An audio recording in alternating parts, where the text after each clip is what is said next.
Bismillahirrahmanirrahim. Assalamualaikum warahmatullahi wabarakatuh. Bertemu kembali dengan Ustadz Farid. Kita akan belajar kembali terkait dengan menentukan persamaan garis yang melalui titik dan tegak lurus dengan garis lain. Di pertemuan sebelumnya kita sudah menemukan atau merumuskan bentuk umumnya. Sekarang kita menentukan persamaannya. Kira-kira contohnya seperti apa? Contohnya seperti ini. Kita diminta untuk menentukan persamaan garis yang melalui titik 1,3 dan tegak lurus terhadap garis lain, yaitu garisnya Y sama dengan negatif 1/2X dikurangi 4. Kemudian dari permasalahan itu ketika kita sudah tahu persamaan garis yang akan kita cari tahu itu, kita diminta untuk membuat garisnya di bidang koordinat kartesius. Oke, langsung saja ke penyelesaiannya. Yang pertama kali yang harus kita tahu adalah kita cari tahu terlebih dahulu nilai gradien dari garis yang tegak lurus itu. Ya, kalau melihat dari koefisien X, berarti nilai gradiennya adalah negatif 1/2 ya. Untuk nilai gradien yang tegak lurus ini.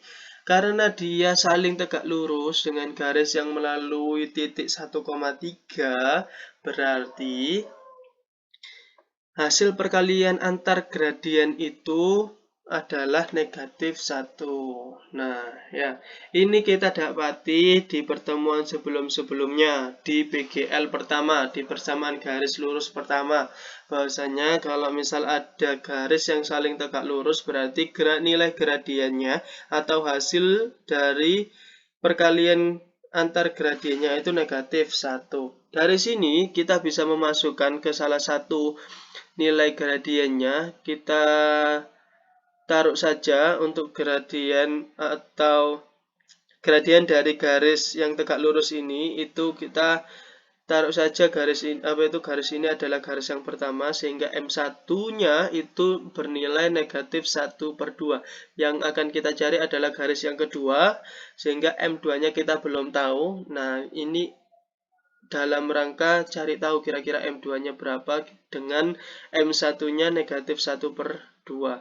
Nah, kita substitusikan aja nilai M1-nya negatif 1/2, disubstitusikan. Dari sini, agar nilainya M2 itu dia koefisiennya 1 ya. Kalau ini kan kalau dikalikan berarti nanti jadinya negatif 1/2 M2 ya, sama dengan negatif 1. Supaya koefisiennya 1 berarti kita harus kalikan yang inverse dari 1/2. Nah, inverse dari 1/2 itu berapa? 2. Karena dia negatif, supaya hilang negatifnya, negatif harus dikali dengan berapa supaya positif? Nah, dikali dengan negatif juga. Berarti secara tidak langsung kita harus mengalihkan kedua ruas dengan negatif 2 supaya hasilnya koefisiennya juga 1 untuk M2-nya. Nah, kalau kedua ruas itu dikali negatif 2 dari sini, apa Ustadz yang maksudnya saling inverse? Nah, saling inverse itu bahasa kerennya matematik le. Kalau bahasa kamu itu mungkin supaya bisa dicoret gitu ya. Nah, ini kan kalau kita lihat dari sini kan duanya bisa dicoret ya. 2 dicoret 2 gitu ya.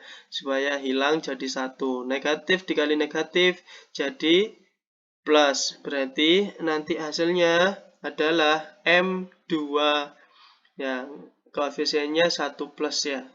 Nah, ini hasilnya 2 dari perkalian negatif 1 dikali negatif 2. Negatif dikali negatif hasilnya plus, 1 dikali 2 adalah 2. Ya. Berarti gradien yang garis yang melalui titik 1,3 itu memiliki gradien 2 ya. Nilai gradien dari garis yang melalui titik 1,3 itu adalah 2. Nah, kalau kita sudah tahu titiknya itu dia melalui 1,3, kemudian ternyata garis itu bergradien 2, berarti bentuk umum yang bisa kita gunakan yaitu adalah Y dikurangi M Y dikurangi Y1 sama dengan M dikalikan dengan hasil pengurangan antara X dengan X1.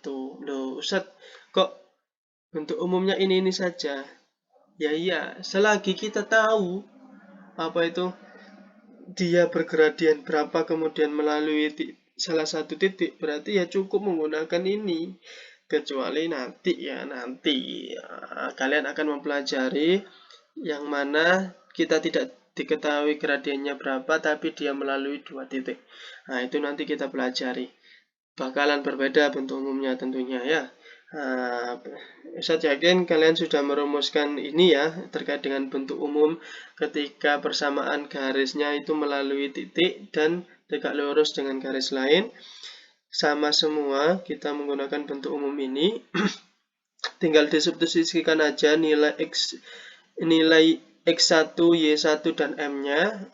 Dari sini kita bisa melihat bahwasanya Y1-nya kita substitusikan 3 karena dia melalui titik 1,3, Y-nya 3, kemudian X-nya 1 ya, kita sudah substitusikan, kemudian nilai gradiennya 2. Ya, dari langkah sebelumnya kita mendapati M-nya adalah 2. Nah, dari sini kita lanjutkan, berarti hasilnya Y-3 sama dengan 2X min 2. Ya, ini didistribusikan perkaliannya ya. 2 dikali X, 2 dikali negatif 1, hasilnya 2X min 2.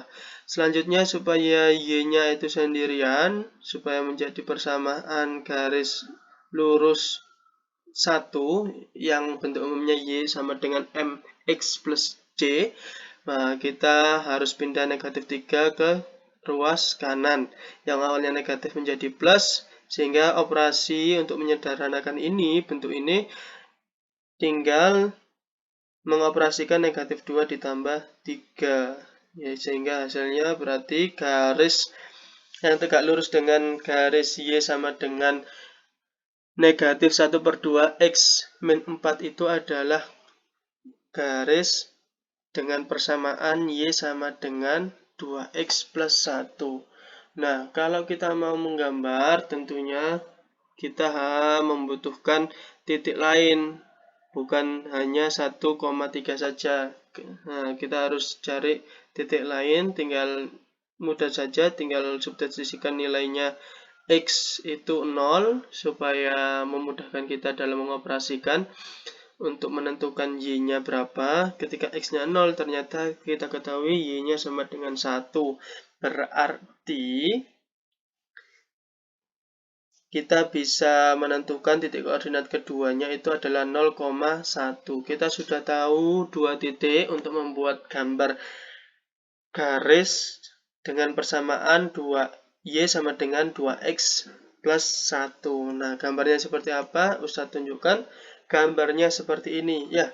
Ini gambar Y sama dengan 2X plus 1. Dia melalui titik 0,1 dan 1,3. Dan ini adalah garis yang tegak lurus terhadap garis Y sama dengan 2X plus 1 tadi, yaitu Y sama dengan min 1/2X min 4. Nah, ini gambarnya. Mungkin itu saja yang bisa Ustadz tunjukkan bagaimana cara menentukan persamaan garis, yang mana garis itu melalui sebuah titik dan tegak lurus terhadap garis lain. Kalau masih kebingungan, silakan bisa menghubungi Ustadz via medsos Ustadz yang sudah Ustadz sampaikan di layar ini. Silahkan menghubungi. Kalaupun kalian ingin secara langsung untuk bertanya, silahkan bisa menuju ke ruang guru. Kita jadwalkan kelas konsultasi atau kelas tambahan terkait permintaan kalian. Itu saja yang bisa Ustadz sampaikan. Kurang lebihnya Ustadz mohon maaf dan terima kasih. Ustadz akhiri. Assalamualaikum warahmatullahi wabarakatuh.